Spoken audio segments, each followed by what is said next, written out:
Okay, so today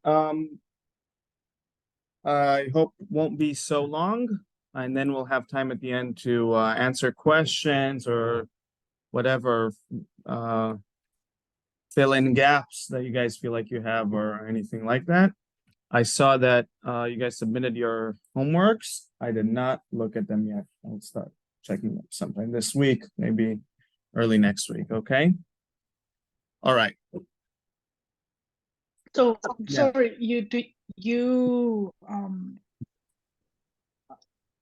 like you're the one who looks at the homework, not us now?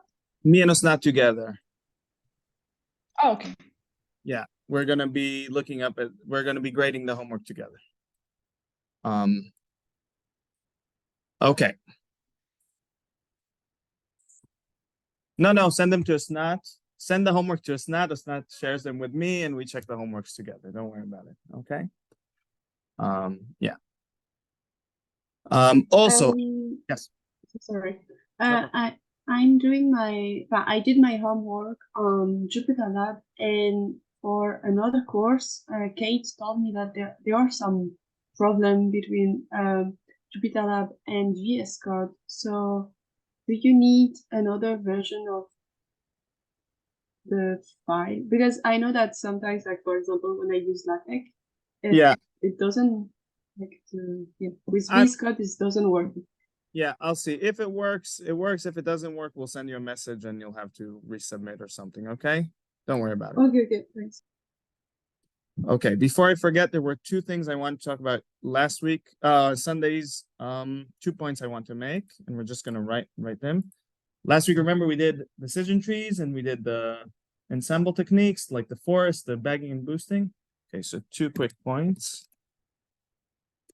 as such. One, we talked about decision trees for classification last week on Sunday, but decision trees can also be used for regression.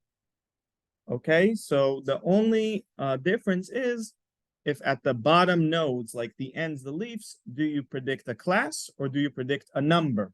You can predict like a continuous number, which will be regression, okay? So I'm writing decision trees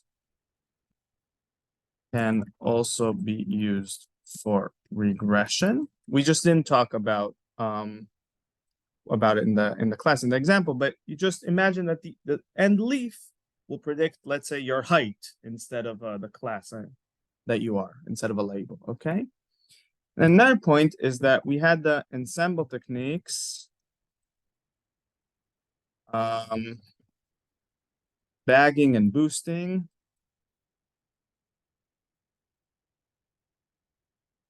And I want to make the point that we use them for trees. We use them with trees. We did the random forest and the ADA boost, but they can also be used with any model, right? You can have a random ensemble of regressions, of perceptrons, right? Of any model that you want.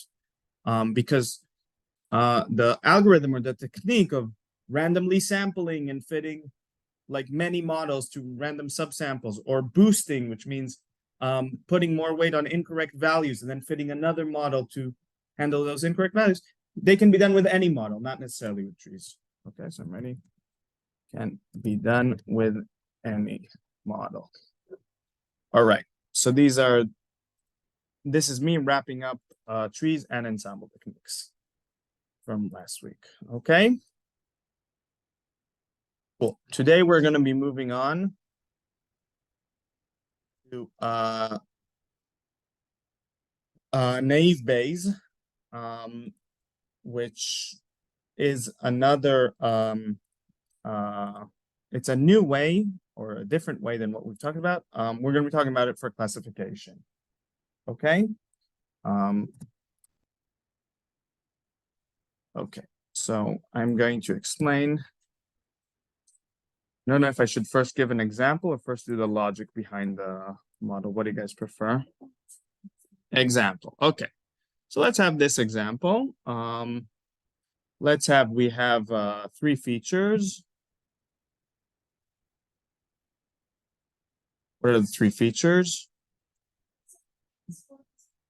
Yeah, for classification. Let's do x1 will be what do we want to classify? Let's do if we want to classify if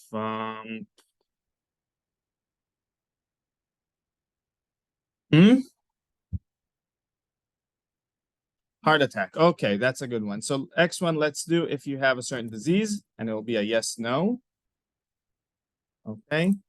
x2 will be something like your height, and it will be continuous. Let's do another multi-class one. Oh, let's do that disease. There are 3 diseases that you might have. And x1 will be your. No, I want to do a binary one. Let's do are you taking meds?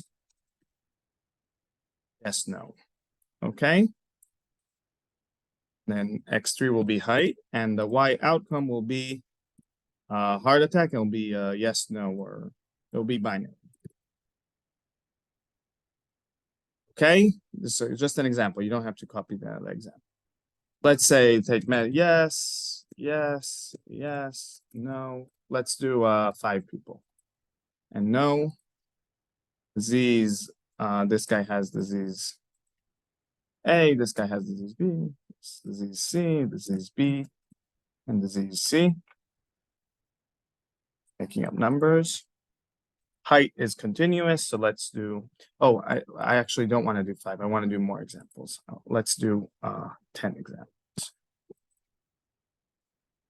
Because it will be easy to divide by 10. But we're making 2 labels. We should have done 20 classes. No, okay, we'll divide by 5 anyway.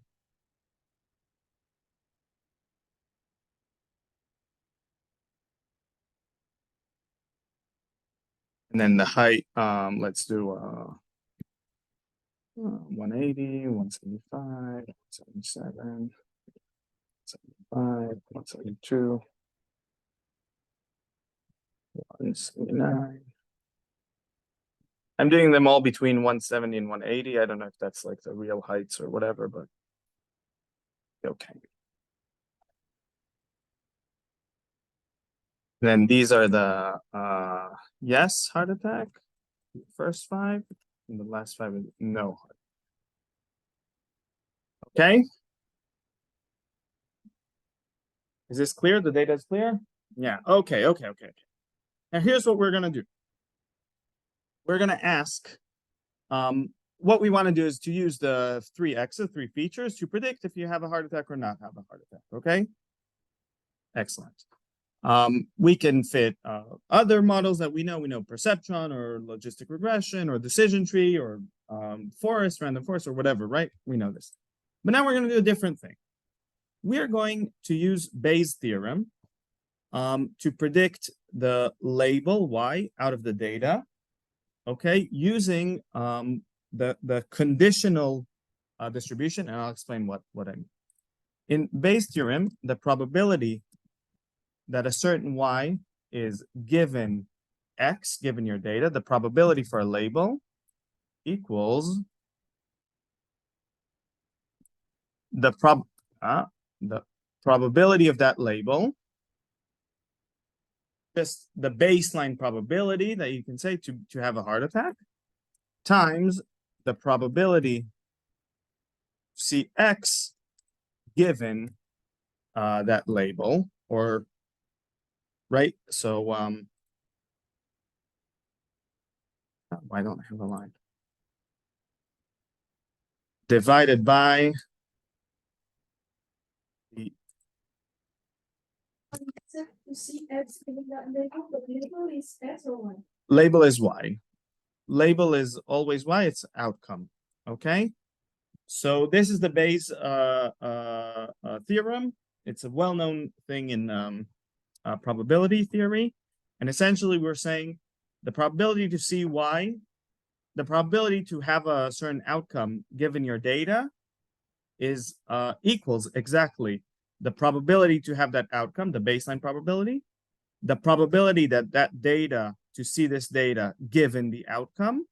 Okay, so it's the flip, it's the reverse of what we're asking, divided by the probability, the general probability to see the data. And we have names for these parts of the equation. This part is called the prior, because it is the prior probability to see y, means it's the probability to see y without looking at the data at all. You see, it only has py, it doesn't look at the x's at all. And this is called the likelihood, because this is the likelihood to see the data given the label. It's that's how it is. And then this is the posterior probability, which we're not going to use. I just want you guys to know the name. Okay. Excellent.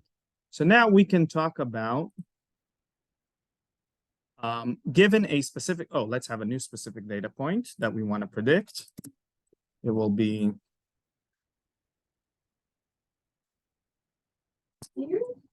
no, posterior is the left. It's what it comes out. The probability of x is called, I forgot what it's called, but it's we don't use it because it's the same. You'll see why we don't use it. You'll see why it's irrelevant, because it doesn't depend on the label. All right, let's have a new data point. It's yes. C 176. And we don't know what the y is, and we want to predict that y. Okay. And this data point is the new data point. Okay. Excellent. So here's what we're going to do. We're going to ask, what is the probability that y equals yes? I should have used different. Okay, that y equals yes, given the new data point. And the new data point is that x1 equals yes, and x2 equals c, and x3 equals 176. Okay, so you see, this is just explicitly saying the question that we're asking. What is the probability that the y is yes, is our will have a heart attack, given the new point that we have? Okay. And then we're going to do the same thing. And we're going to ask, what is the probability that the y is no, exactly.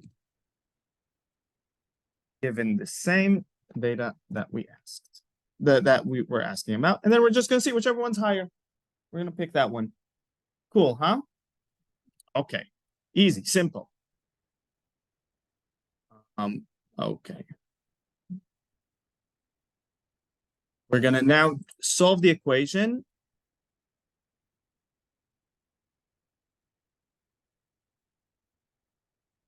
And in this case, yes, because we only have two labels.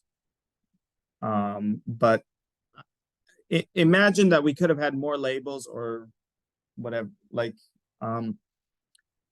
okay. In this case, yes.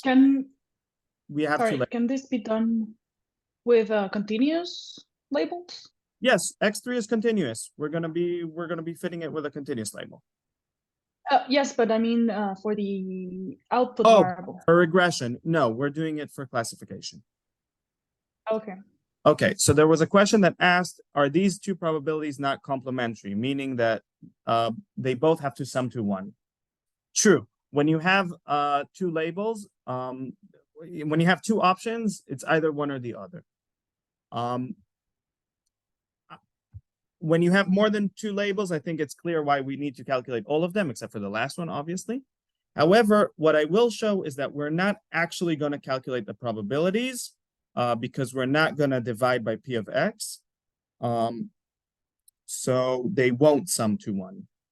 Okay?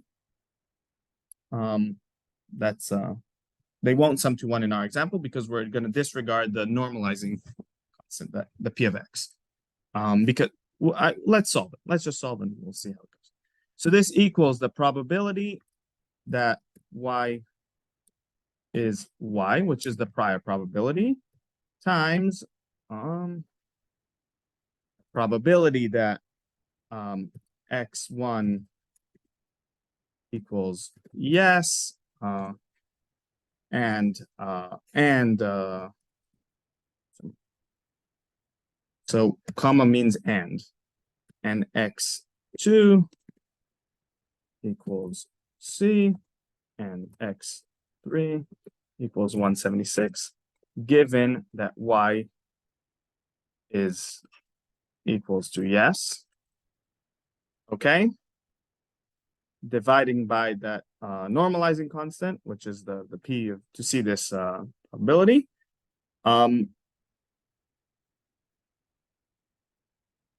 Okay, you know, I'm gonna say it right now, because both of the in both situations we're dividing by p of x, right? And in both times p of x is the same number because it doesn't depend on the label. We just disregard them. Okay, so we from now I'm gonna disregard it now, so I just don't have to keep writing it and disregard it at the end. Okay, and then it doesn't equal to this. Sorry, Yes. is there a case where we would not disregard p of x? Not for this, not in naive Bayes, because in naive Bayes you're comparing the probabilities for all the different labels, and they all have to be divided by p of x. So the same p of x, the same time. So instead of being equal, it is, we say that it is proportional to. This is the symbol for proportional to. I don't know if you guys saw this before. It looks like a fish. Because it doesn't equal that probability, but it's proportional to. And so because we're always dividing by the same number, we're just going to keep doing, we're just going to talk about the numerator. So let's solve it one by one. What is the probability that y equals y? Y equals yes. We have to estimate it somehow from the data. We have to know, like, what is the probability to have a heart attack, even without knowing anything about the x's. So I'm showing again, the prior likelihood doesn't say anything about the x's. So what we can do is we can read an article saying how many people have heart attacks and take the probability from there. Or we can look at the data that we have, and if our data was randomly sampled, then that probability should be also the same probability. In our data, we have 10 points and 5 of them have a heart attack. So it's half. I feel like in real life, it's a lot less than half of the people have heart attacks. What do we want to do? Do we want to use the probability from our data, or suspect that our data was not randomly sampled, and so we should use different probabilities? It's fine. Okay. So it's 0.5. That's an easy solve. Times.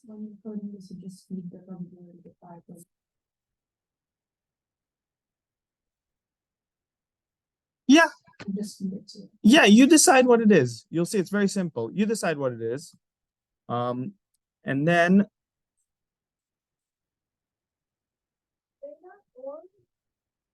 use knowledge. Yes. Yeah. Exactly. There's a lot of like articles saying about how to pick your priors right, but I think at the end of the day, it's either you use your data or you use research. That's like the two options. Okay, and now we're going to do something about this, because this is difficult to calculate, right? It's a joint probability to see 3 x's giving a label, but we're going to assume that each x is independent from one another. And when 2 events are independent, the probability to see both of them equals to the probability to see each one of them multiplied by the other. So let's say, I don't know, your hair color and your eye color are independent.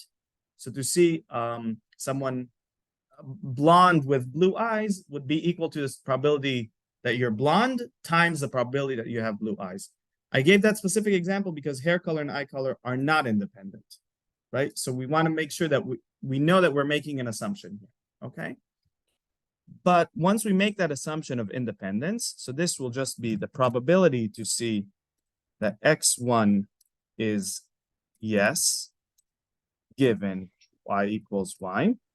And what if the features are dependent? Would we We just can't use use one naive of Bayes. them, We'll or? have to do a different thing, which I'll talk about after naive. Okay. Okay. times the probability that x2 equals c, given that y equals y, okay, times the probability that x3 equals 176, given that y equals y. Okay, that came out longer than I expected in terms of board management.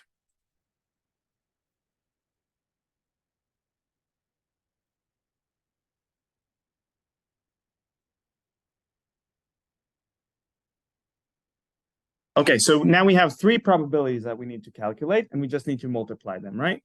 So let's look at the first one. The probability that x1 is yes, given that y equals y, we estimate it from the data. How? We look at the data, and we only look at cases where y is yes. And then we see, out of these cases that y is yes, what is the probability that x1 is yes? 3 out of 5, 60%. Excellent. It's very simple, right? Just count. I'm writing 0.6. And then what is the probability that x2 is c, given that y is y? 40%, because we have 2 c's out of 5. Okay? And what is the probability that x3 equals 176? Now this is different. Why? We can't just look for numbers because this is a continuous variable, right? It doesn't have classes.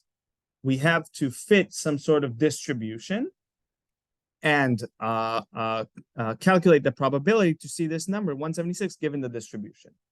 So what you usually do is you fit a normal distribution. The mean of the normal distribution will be the mean of these numbers. And the standard deviation of the normal distribution will be the standard deviation of these numbers. And then we can use the normal distribution formula. Remember those Z tables from statistics, if anyone remembers those, to just calculate the probability to see 176. Okay? So we fit a Bell distribution. And importantly, we fit it only using the cases where y equals y, because we're asking for a conditional probability. The probability that x3 is 176, given that y equals y. Okay? Not on all of these. Okay? Let's say we did this and we fit the normal distribution. We calculate the mean and the standard deviation, and we saw and we got a number like this, 0.1. Okay? Yes, because this is exactly what we're looking for. We're looking for what is the probability that x3 is 176, given that y is yes. So we have to fit the probability distribution given that y is yes. Now I said we usually pick the normal distribution with using the mean and the standard deviations. If you have reasons to pick another distribution, you can do it and estimate the parameters. We know how to fit distributions to data, right? We fit distributions which have the same shape as the data and stuff like that. We can look for the parameters of this distribution, which are the max likelihood parameters and so on, right? So we know how to do this. Excellent. And now we multiply all of that, and that will equal 0.5 times 0.6 times 0.4 times 0.1. Okay, not bad. Now we know this is not the probability because we didn't divide by px, but it's proportional to it. Okay, excellent. Okay. Now we do the same thing for y equals no. Okay, so I'm just going to copy it. This is not good.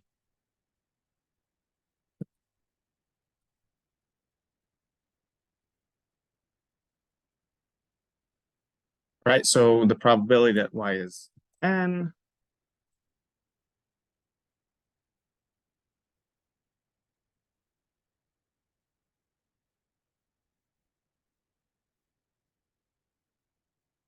I'm gonna delete the numbers because obviously we're different numbers. Okay, what's the prior probability that y is n, y is no? Oh, again, 50%, because again, it's 5 out of 10. Okay. That was lucky. What is the probability that x1 is yes, given that y is no?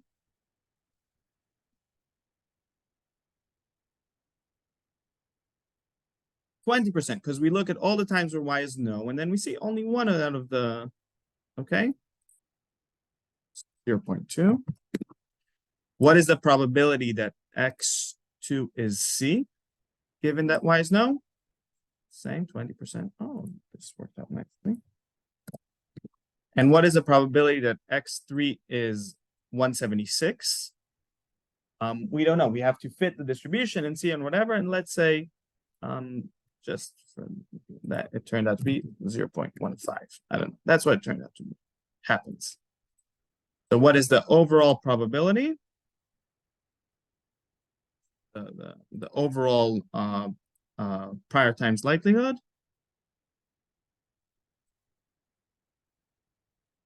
Like this? Wow, much lower. Not much lower, but lower. What's more likely for this new data point? Yes, fantastic. Everyone agrees? Okay, so what did we do here? What did we learn here? We learned that we didn't fit a model or fit or did a lot of difficult iterative numerical estimates or whatever. We simply estimated a prior probability for each label, and we calculated likelihood probabilities for each feature for each label using the data, and then we just multiply them each time, okay? However, what did we do here that was a strong assumption? We talked about it. Yes, we assume that they're independent, that each feature is independent of each other, which if they weren't independent of each other, then just multiplying these probabilities doesn't give you the likelihood to see the feature. So you messed up. Okay. Cool. What do I want to say about? Do we want to see how we fix this assumption of independence first, or do we want to talk about naive Bayes a little bit first? I think I don't know what else I want to talk about. Let's see.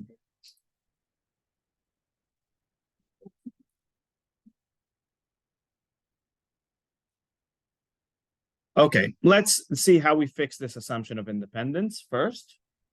I'll talk about it very, very briefly.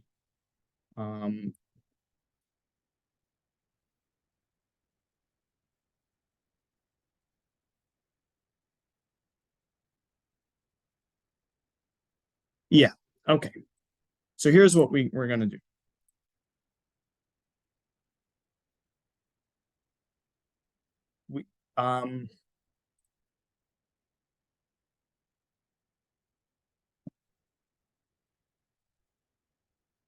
If two of our x's, let's say we have two continuous x's, x1 and x2, and they're not independent,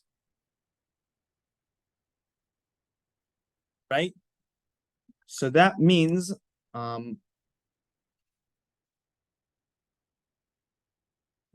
if they're not independent,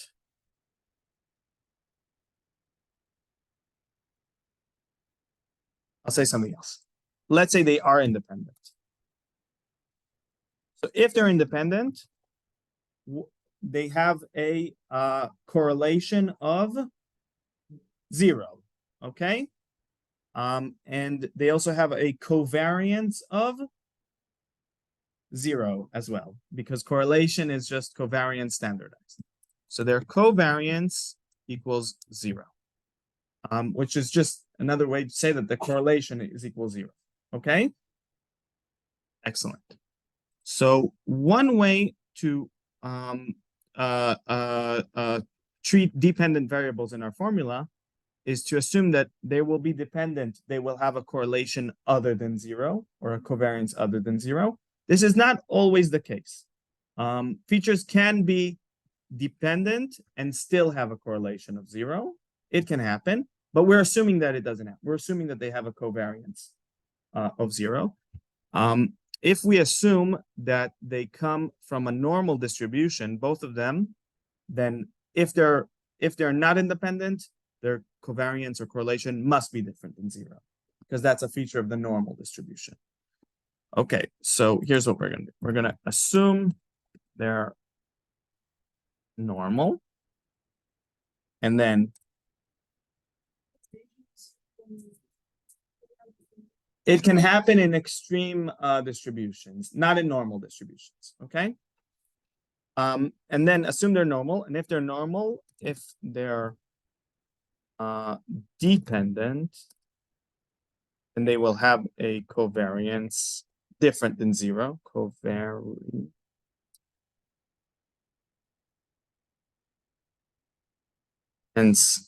different than 0. So we'll do not 0. Okay, this will be not equal 0.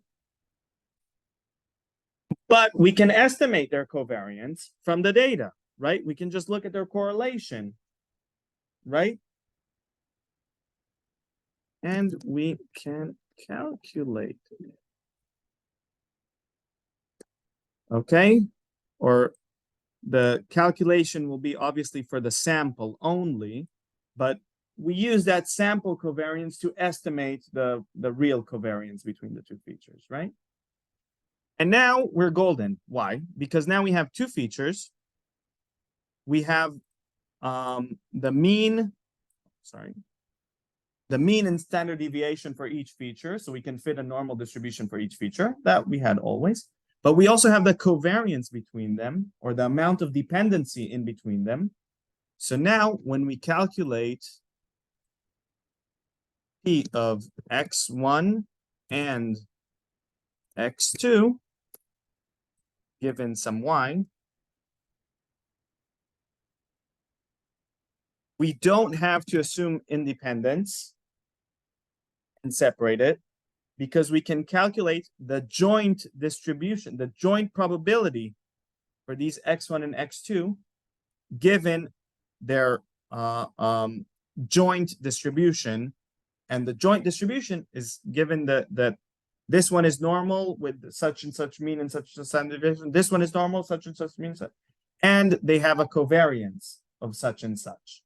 And when, okay, and then we can calculate this directly without splitting it into multiplying independent variables.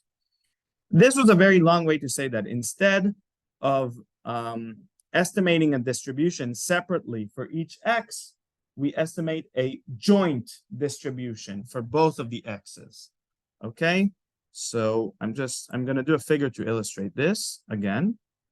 So what we would have done in naive Bayes is to estimate the distribution for x1. Let's say this is the distribution, and then estimate the distribution for x2 separately, right? It's larger. This is the x1.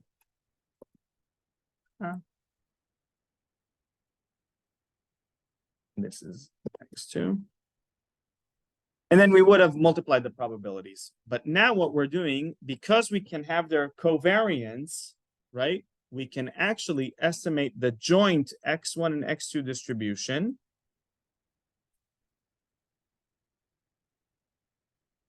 So this will be x1, this will be x2, and we're going to be looking at the distribution from on top, okay?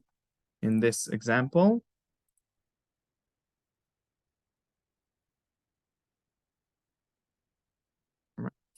This. We're going to be looking at the distribution from on top. So this will be the peak of the distribution, for example, I don't know, right here. And then we go lower, lower, and so on. Okay.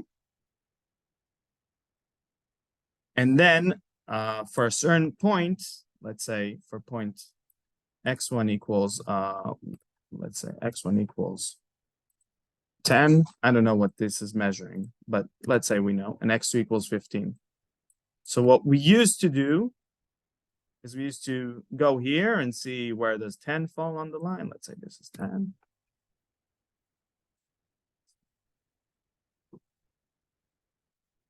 And then see here where does 15 fall on the line. Let's say here.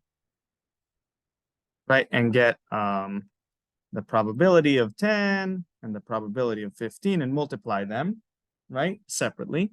So now we're looking for the place where x1 is 10 and x2 is 15. And then we find the point. It's going to be the point right here, and we can see the joint probability. Okay? If you're having difficulties with this, it's okay. It's not very simple to get the first time. The important thing is that instead of assuming that they're independent and then just fitting a distribution each one and multiplying, we assume that they're dependent and that we can estimate that dependency using the covariance. And then we don't have to model them separately, but we can model them together with the covariance. So it's a different way to say that instead of assuming that they're independent, we can estimate how dependent they are and use that estimation. Okay? Benji, I have a question. Yes. So you said that for the first two things, like when you say that they are independent, you use the like C table. The tables we use like for normal distribution. Let's say we fit and that's normal how- distribution. Yes. Yeah. So we use the tables that we know from statistics. Yes. Okay. And what do we use on the case where they are dependent? So you use To yes. know. Excellent question. So what you use is you use, instead of the formula for the normal distribution for one random variable, you use what's called the multivariable normal distribution formula for two variables. And I'm just gonna wait just a second. I want to share the screen. I'm gonna say this is a multivariable Gaussian or normal distribution, and it has its own formulas and own tables and everything like that. And I want to show you, because it's a good question. I'm searching online. Multivariable Gaussian formula. That for that formula, multivariate normal distribution, it's the same thing. Multivariable normal distribution. So you see, it's this is a much better picture than my picture. Are you guys seeing this on Zoom? No.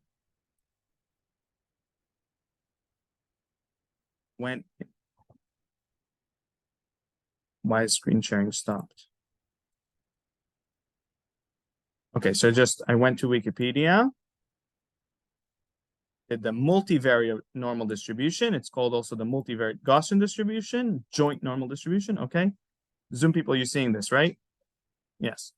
So, and then this is a very good picture showing the 1, 2, and then the joint distribution. And to know the joint distribution, you need to know the covariance. And what you see here is I don't see where the formula is, but somewhere it should use the covariance as well. It should use the means and the covariances between them. Okay. And then, right, it needs to use the... this is the symbol for covariance. Okay. So this is you need to use the determinant of the covariance matrix. In our case, we only have one covariant because it's only two numbers. But if you have, we'll talk about the covariance matrix in a second, okay? So this is where it goes into the formula, and that's why you need the covariance in additional to the mu and the standard deviations, okay? So does that answer your question? Okay, thank you. Yeah. Yes. you should probably use a code to do it for you, obviously, and not go to the table yourself. But yeah. Now we'll talk about the covariance matrix, how you put it into the formula. Okay, so I'm stopping sharing. Restarting sharing. Okay, so here we only had one covariance, right? However, because we have two variables, we do have a 2x2 covariance matrix, which we need to put in the formula, and it looks like this. And this is something that anyone who ever saw a correlation matrix knows about. Because essentially we take all of our features, we put them as columns and rows. Ah, that's not what I meant to do. And then for each point, we write what is the covariance between them. I'm going to make another statement. Covariance and correlation mean almost the same thing. I'm going to write it here. Everyone knows what correlation is, right? We talked about correlation. X1, X2. Good catch.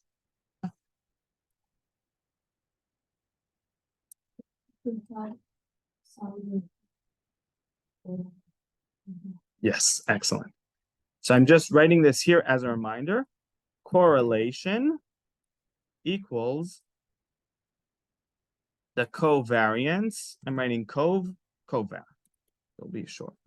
Between X and, let's do X1 and X2. Divided by, I don't remember if it's the variance of X1. No, it's a standard deviation, I think. We'll look up if the formula is correct. The standard deviation of X1 times the standard deviation of X2.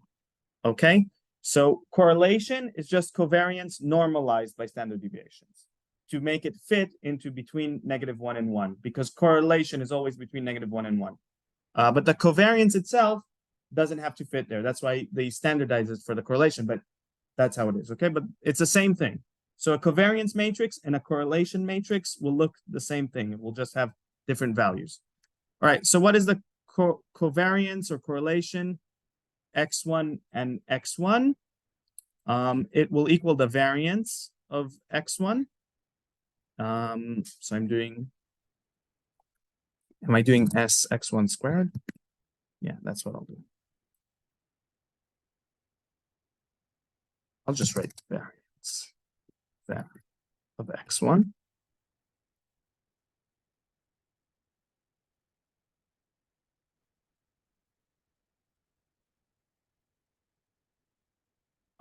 And then the covariance of X2 and X2 will also be the var of X2, right?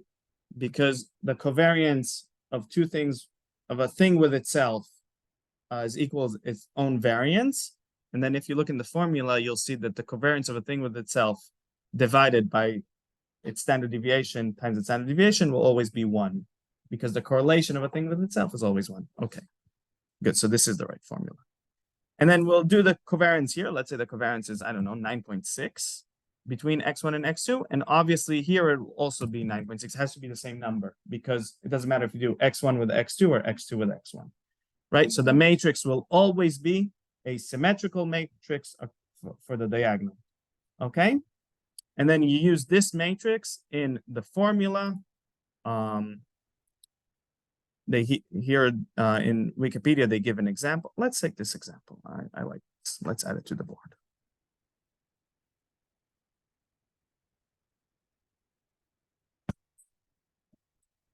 I also took the thing of the Yeah, I know it's correct. I know it. Well, I think.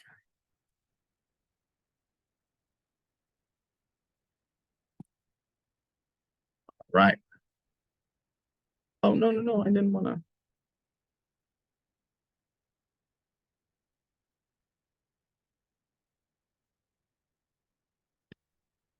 Okay. So what happened here? On the one hand, we managed to overcome our assumption of independence that we had in the naive Bayes, right? On the other hand, we have to estimate more parameters. In this case, just one more parameter, a covariance. Let's say we had 7 features, right? So the covariance matrix will be 7 by 7. Okay, a lot of the things are duplicates, but it will still be 7 choose 2. I don't know, it's probably like 20 different parameters, which are the between each pair. What is the covariance of each pair? So the more features we have that are dependent, the more covariances in between them that we have to calculate, right? And we have to estimate them. And if our sample is not large enough, right, then our estimation will just be wrong and we won't perform well on the test set. Okay? So that's what we need to know. So naive Bayes gives us an easy life because we only have to estimate the probabilities for as many features as we have. If we start estimating the covariance, because we're assuming dependence, if we're assuming they're dependent, we have to estimate the covariances, and then we have to estimate a lot more parameters. Okay? Right, so you have to estimate the parameters for the dependent ones, the covariances between the dependent ones. You can split it up however you like. You can say x1 and x2 are independent, but x2 and x3 are dependent. So I only have to find the covariance between x2 and x3. And like that, okay? You can do as much as you can. Excellent. Last thing I'm going to say is that if you assume they all come from normal distributions, as we did in this example. So in this example, we had categorical variables, so we can't assume they come from normal distributions, obviously, because normal distribution is for continuous, right? But if you assume that they all come from normal distributions, all of your features are continuous, then this method is called the Gaussian discriminant analysis. Okay, so I'm going to write it here in larger letters. It's called GDA, or right, No, this does not look right to me. I'm copying it from Google.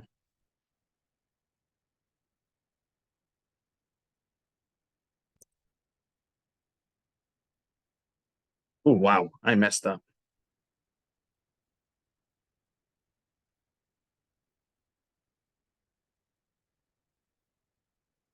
No.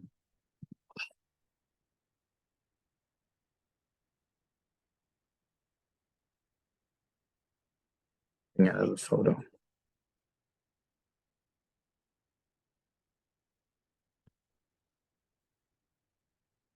Sorry, guys, that took long. Okay.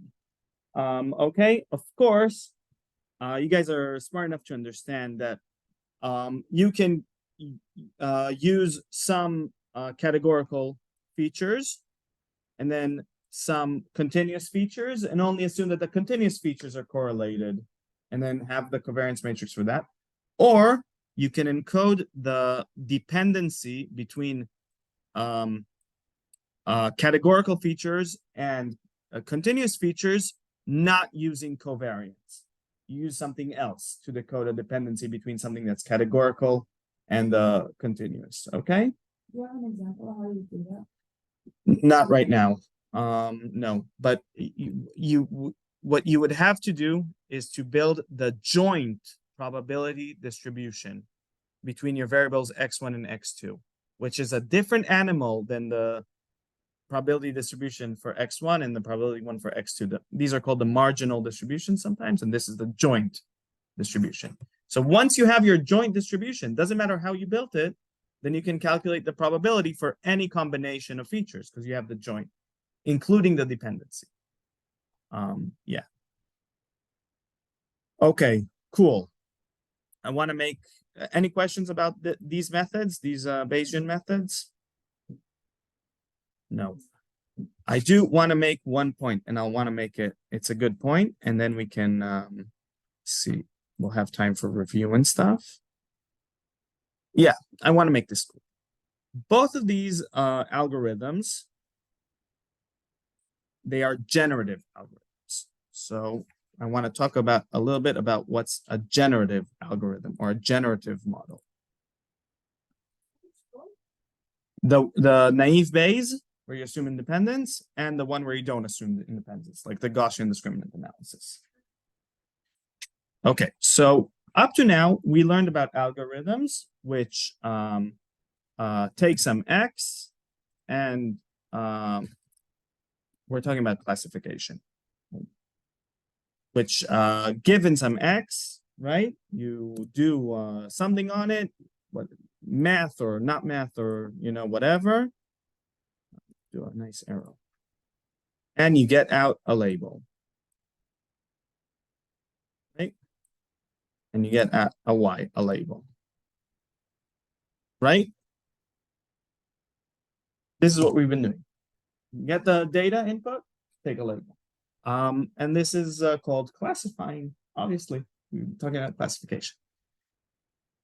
In these models, what we did is we kind of built probability distributions, in this case, a joint probability distribution, in this case, only marginal probability distributions for each different label, right? So what we could do is we could actually take a Y, a certain label. Let's go to our example and say, Y is heart attack, yes. Then we see what probability distributions we have for all the other features. So we have the probability distribution for takes meds, yes or no. It will just be 40%, 60%, right? Probability distribution for the disease, A, B, or C, it will be 20%, 40%, 40%, 20%. And the probability distribution for the height, the normal distribution. And then we can ask a computer to randomly sample from those distribution a new row, a new X. Okay? So it's not we're sampling an actual row, but we sample from the distribution that we built. So we sample a guy with takes meds with we sample the X1 takes meds with a probability of 60 to see yes and a probability of 40 to see no. And we sample a disease that will fit, right? And then we can do the same thing for the no distribution. We can take the Y equals no and use the probability distribution that we built and sample a point for them, right? And this new randomly sampled point, obviously it's not in the real data, okay? It's made up, but something like the model gives us for free. So we can go from Y's to fake X's. I'm calling them fake X's, okay? Or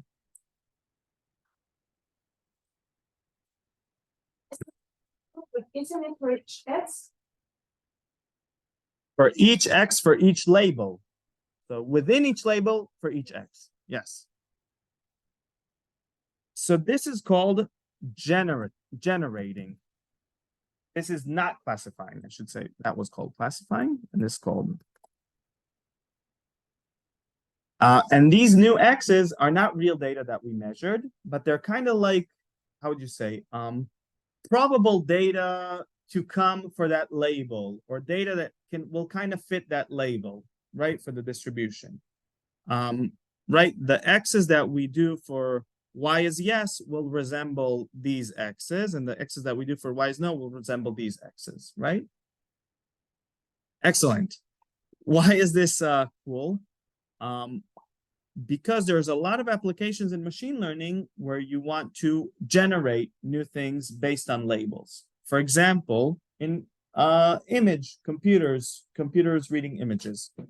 For many, many years, the important task, we're giving the computer an image, and it has to come with a label, right? What is in this image? So you give it an image. It has a lot of features in it, and you know, like the all the pixels and what colors each pixel in, and the brightness and stuff like that.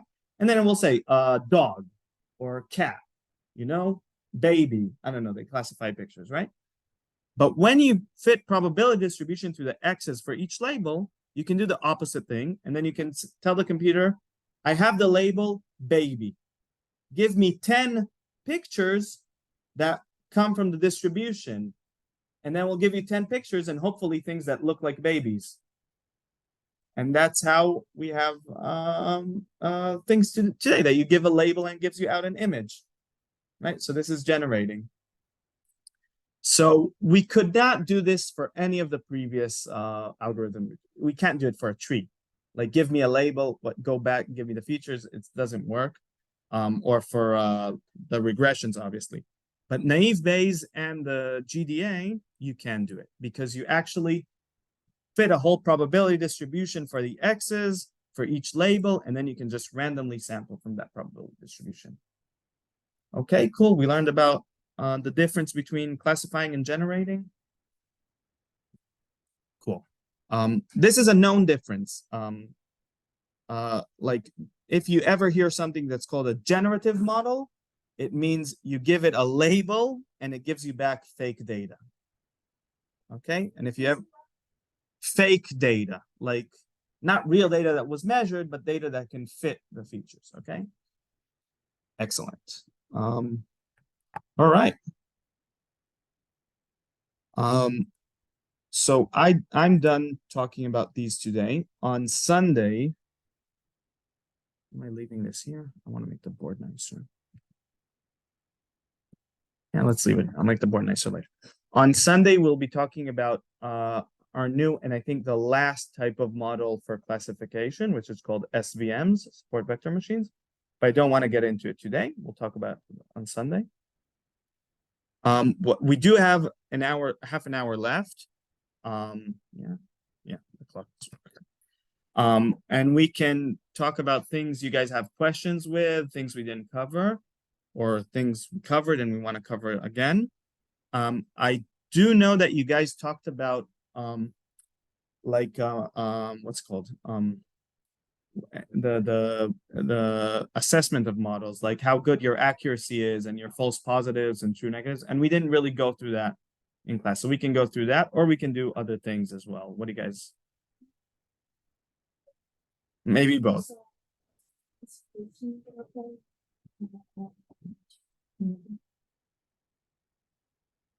Classification report? Yeah. What's a classification report?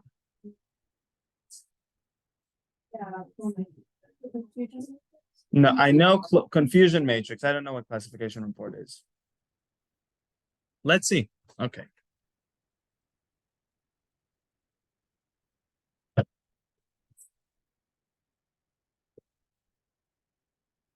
Advanced for precision recall. Yes, I know all these words. Do we remember these?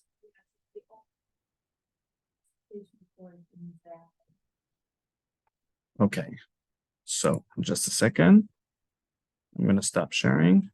Let's look up this function.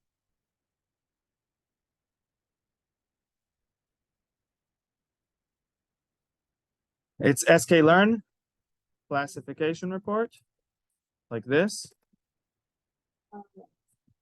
Yes. Okay. What does it give out? Report. Yes. The precision recall F1 score and the support. Okay. For each label. Okay. Okay, so this is a good one. Do you remember? Oh, and it prints like the whole thing, but doesn't print the confusion matrix, which is what we liked. Is the different function, is the confusion matrix function. No, we can't have a confusion. So I like confusion. Oh, it has multi. Okay, so let's talk about what is precision, what is recall, what is the F1 score. Yes. No, let's talk about it here. I'll do it in the paint. Okay. Wait. I thought I stopped recording. Okay. So let's say we have two labels. Let's do you guys know where this was invented, as far as I know, in World War II, when there were planes coming over England, and they had to detect if they're friendly planes coming back home or enemy planes. So that's where they had to do it. So let's, we don't have to use that example. Let's use the examples that I like, which are from the medical condition. So if you're healthy or if you have a disease. Yeah, it's that's a reason a lot of the names are like military names, like yeah, detection and stuff like that. Disease, you have the disease, and then here's what you do. And of course this is what we predicted, and this is what the truth is. Truth. Okay. So let's say we have lots of people coming in. We have 100 of them were healthy, and we predicted 98 of them to be healthy and 2 of them to have a disease. And let's say another, I don't know, 50 people came with a disease, and we did, 1 of them has the, no, 1 out of 50 is like 2 out of 100. Let's do 5 of them were healthy, and 45 of them we said we had the disease. So this is our confusion matrix, and the diagonal will always show us how good we're doing. We want the diagonals to be correct and all the off diagonals to be 0, right? Excellent. Now we're going to be talking about what is the true positive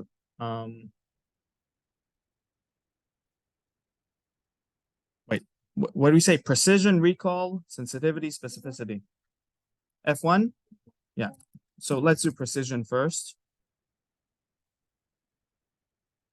Recall is the same as sensitivity, right? Not the same as specificity. And specificity is the other one.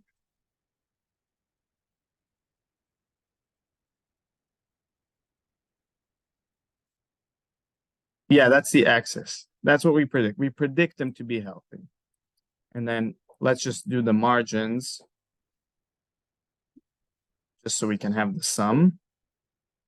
So I'll do this in blue. So we had 100 people coming in healthy, and we had 50 people coming in and were sick. It will help us for our calculations. And then we'll do the margin here. We had 103 people that we said were healthy, and we had 47 people that we said were sick. Okay. So first of all, what is accuracy? What's our accuracy here?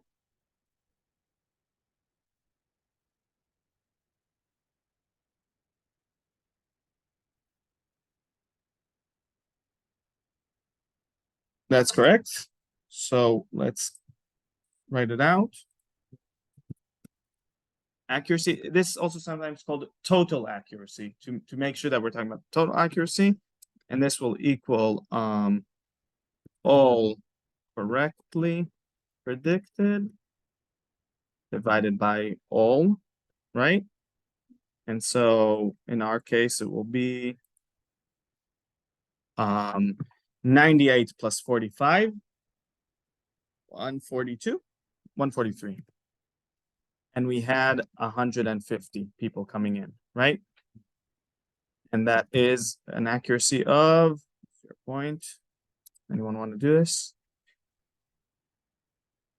I can't do it in my head. 95, that's good. That's good stuff. Okay, excellent. Precision. Who remembers the definition of precision? True positive, right? Divided by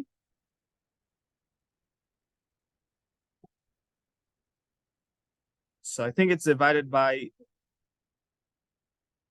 I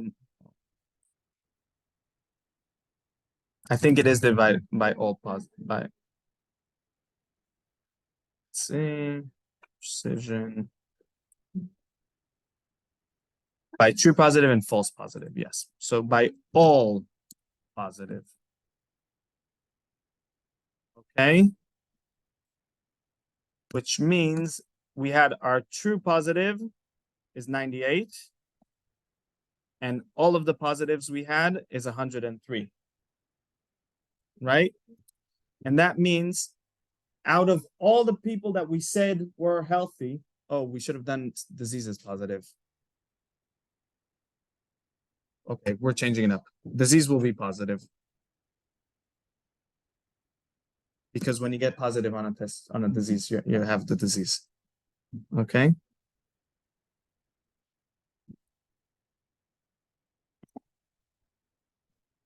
During COVID, we didn't do examples about diseases, but I think we can do it now. Okay. So the true positives are how many people with disease we correctly identified is 45.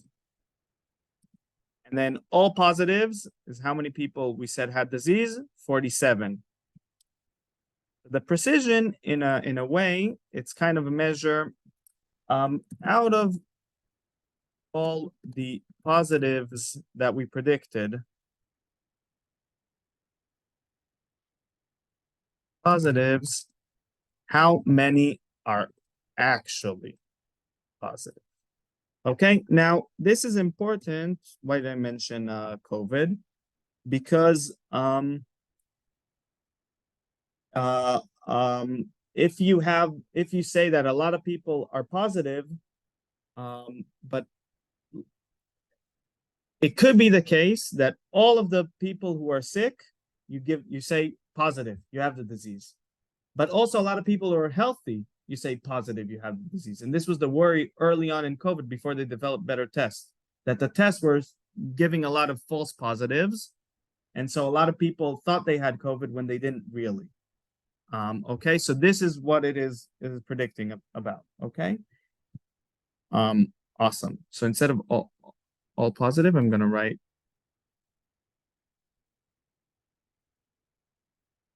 true positive out of all predicted. Okay, that makes more sense.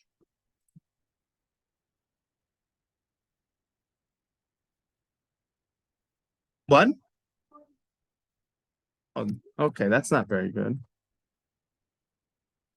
I mean, it's good, but yeah. Now, this can also be interpreted to say that if I got a positive label, right? I'm the person, I came in and I did the test and they said positive. How much should I worry about do I have the disease? And here I should worry 0.96. Okay? So this is a good interpretation for me. So when you go to medical tests, ask for the precision of these test diagnosis that you're doing, because it can help you understand if you have the disease or not when you get the positive result. Okay? Cool. What is recall or sensitivity?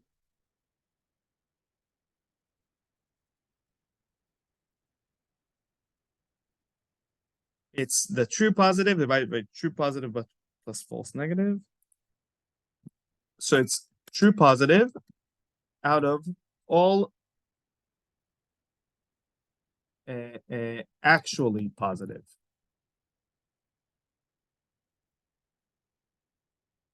What it is, it's the true positive out of all the people who actually have the disease. Okay? So, in our case, it is 45 out of 50.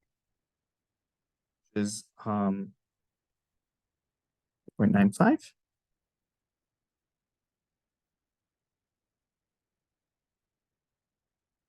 No. 90. You're right. Okay. And this in words, what does it mean? Out of all people with disease, with positive, that's with disease, how many will be predicted positive? Okay. Now, this is important to see before you see your diagnosis.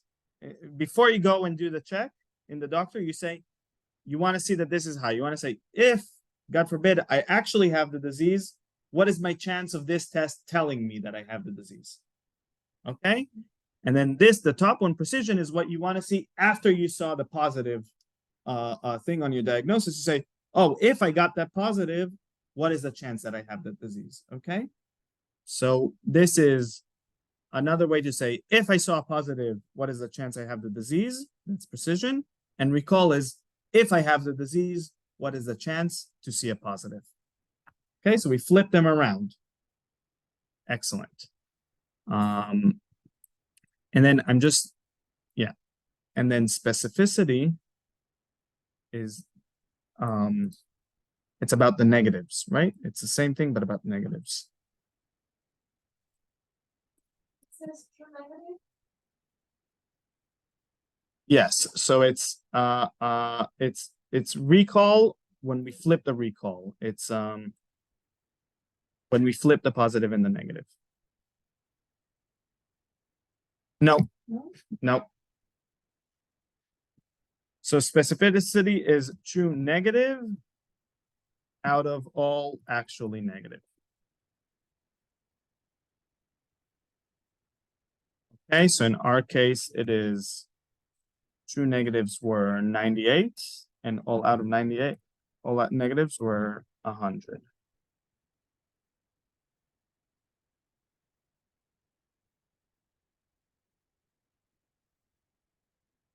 Exactly.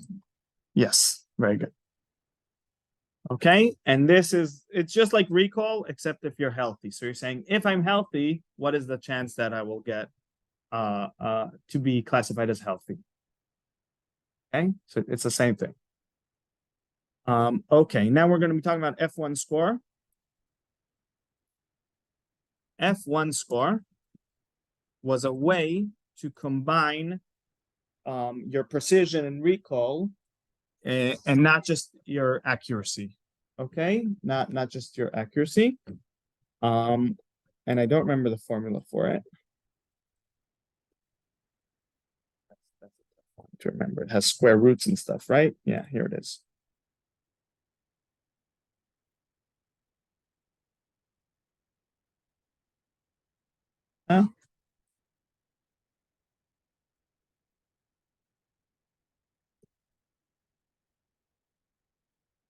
So according to Google, this is the formula for the F1 score. We can only focus on this side. 2 times this thing. Yeah, I don't want this thing. This is not important. So essentially, no, but what I do want to show you is that it takes the precision and the recall into consideration. Okay, so it's precision times recall divided by precision plus recall. But a better way to show it is this way, which is the true positive out of the true positive plus half of false positives and false negatives. So if it was just false positives, it would be the precision, and if it was just false negatives, it would be the recall. But because you kind of take half of this and half of that, then you get a F1 score. It's kind of in between precision and recall. Okay. I recommend not to use the F1 score. Use precision and use recall. Use 2 numbers instead of 1 number. Well, it's not that difficult. Okay. And actually look at the confusion matrix and plot the confusion matrix like we learned how to do, remember? And then you can see good things. Another thing I want to talk about is the ROC curve and the area under the curve, okay? Because this is also related. You guys learned about those, right? Okay, so let's do it very, very quickly.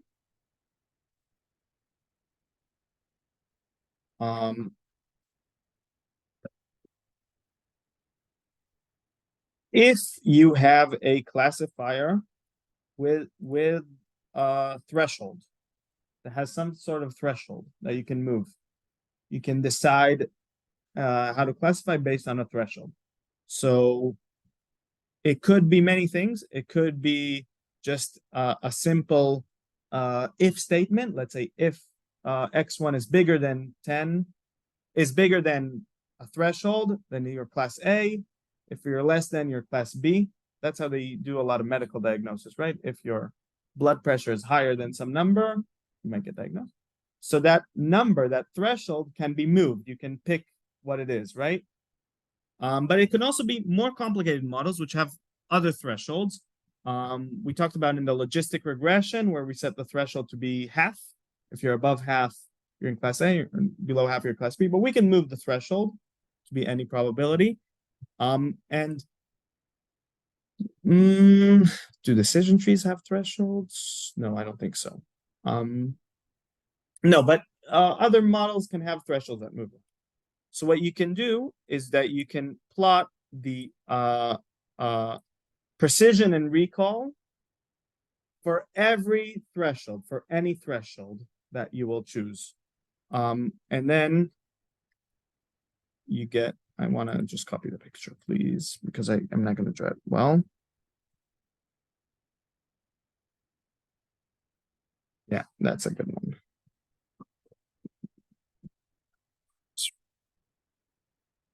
This is a good one.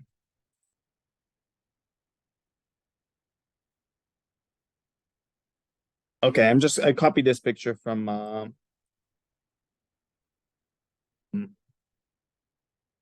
Wikipedia. These are 3 different models. Each of the models has a threshold that you can move around. We don't know what these thresholds are. And what we do is for every threshold point, we plot the false positive rate, which is the false positives out of all the positives, right? And the true positive, right? I think so. Yeah, just a second. I want to make sure I know what's going on.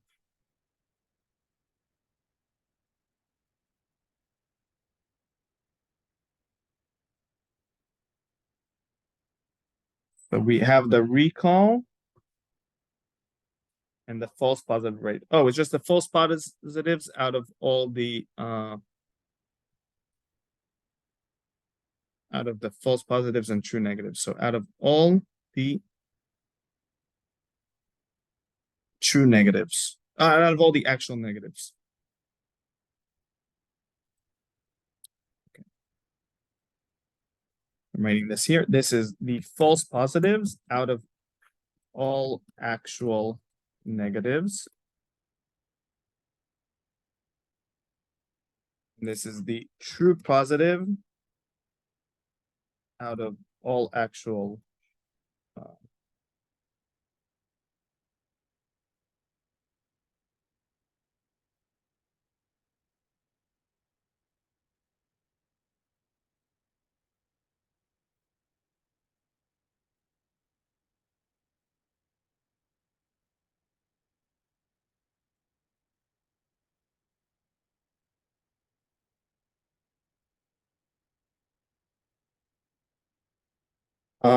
and you know what? We'll just draw the picture. I can't.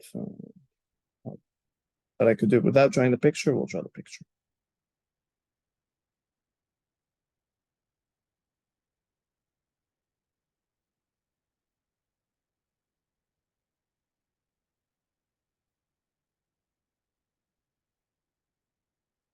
Yeah, I'll draw the picture. Yeah, okay.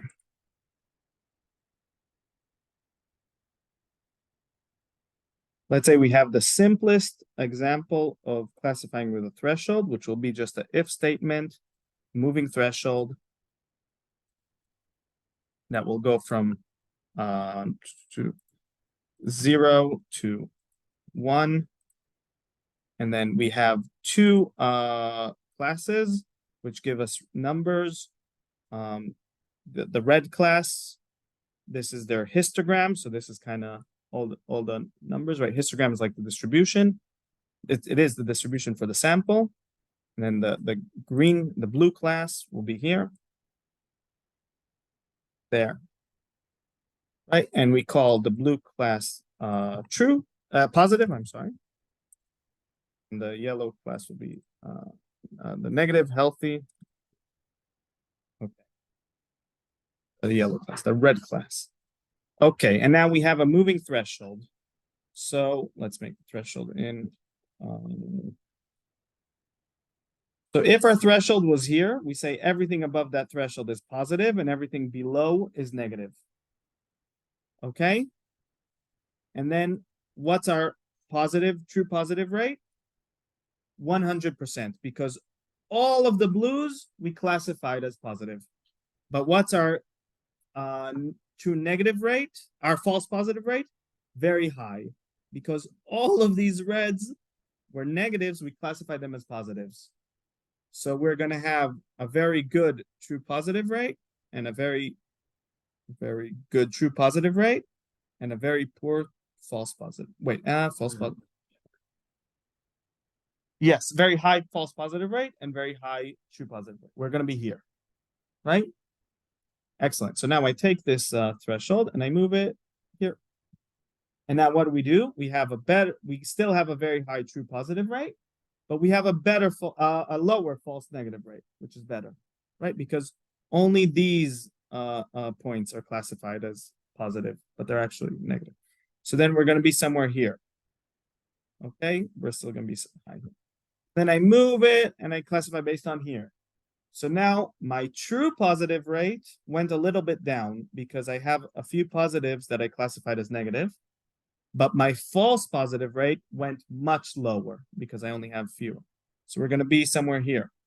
Now we're going, we're going to be here, keep going, and then we're going to get to a point where our true positive rate is poor. We're classifying less than half as positive, but our false positive is very good. It's very low. We don't have any false positives.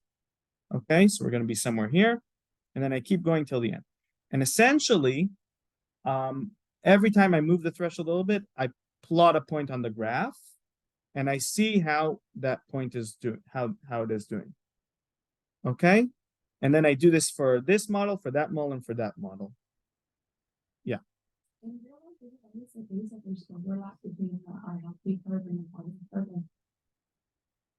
No, and if there isn't a overlap, then you will find the point which your true positive rate will be 1 and your false positive rate will be 0, and that point on the graph will be right here, the corner, and then you're golden. You're not making any mistakes.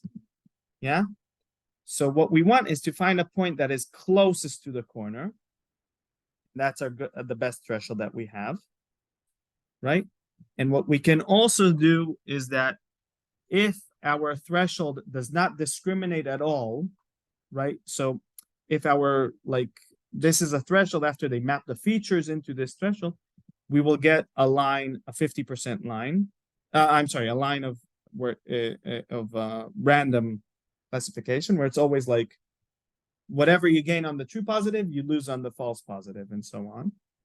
And then we can compare our models to this indiscriminate discriminator, like this bad threshold, and see how much better we're doing. And we can even do something which is called the area under the.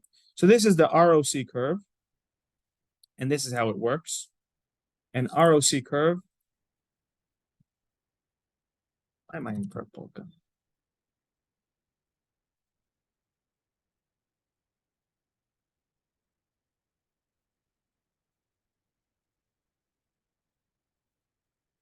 It's for models with thresholds, right? We talked about this, right? And then we can look for the point which is closest to our optimal golden 101 true positive, 0 false positive, right? We can look for it and decide this is our threshold. Or we can do another analysis, which is called the area under the curve.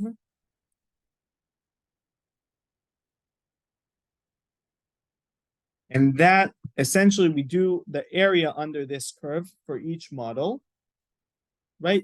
We essentially calculate the area.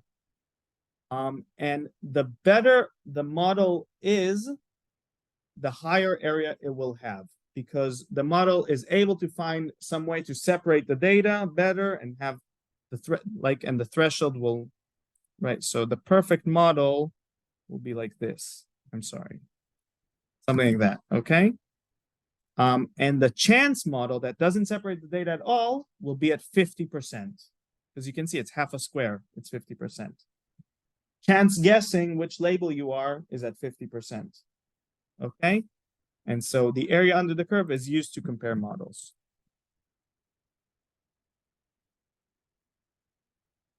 It's a better model. It kind of means that the model manages to separate the data, the labels better. So the threshold that it has can kind of find better ways to separate the data.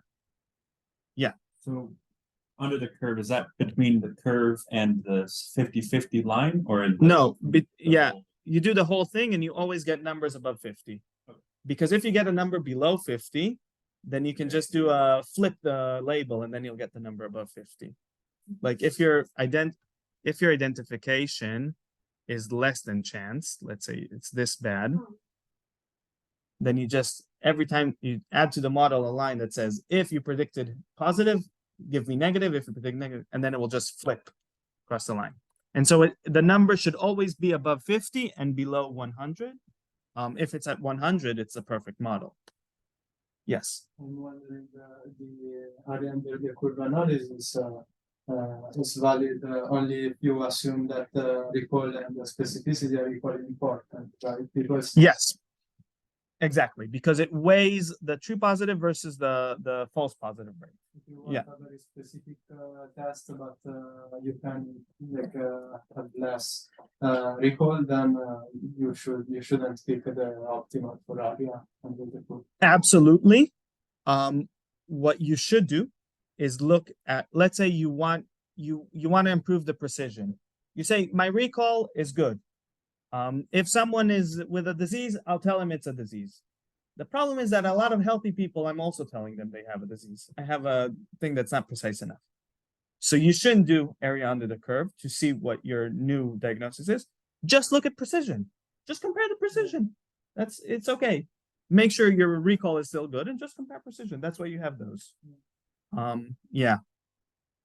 Exactly. I also like know that in medicine, for example, for very bad diseases, sometimes they first give a very sensitive test, and then they filter out the real true with more very precise.